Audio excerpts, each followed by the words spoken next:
Unfortunately, workers are dying to heat illness, and so anything that we can do to protect workers when they are working at high temperatures, we want to get the word out and make sure we do that. It's why Tuesday, Ask Me Maryland is working to educate people about the new heat safety standard before the summer heat arrives.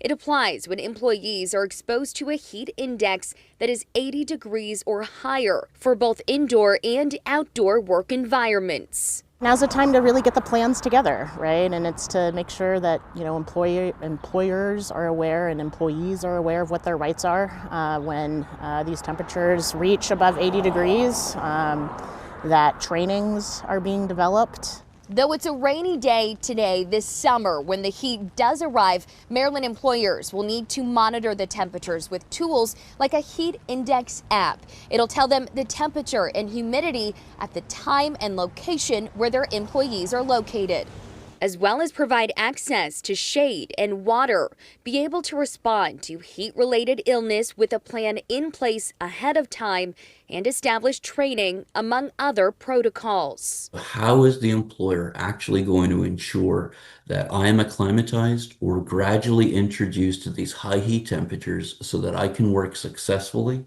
without causing injury to myself or my body? The standards came out 1 month after the death of 34-year-old Ronald Silver last fall. The Baltimore City Department of Public Works employee died on the job.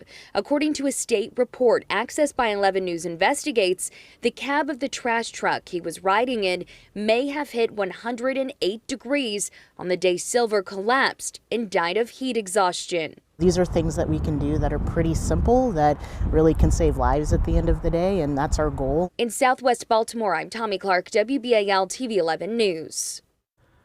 Tommy, thank you. And Baltimore City DPW gave 11 News this statement, quote, "The Department of Public Works heat safety policy is currently in place and active. DPW is committed to consistent application of the plan, protecting employees from heat-related risks, and maintaining a collaborative relationship with labor leadership," adding they're waiting for final sign-off from the union rank and file.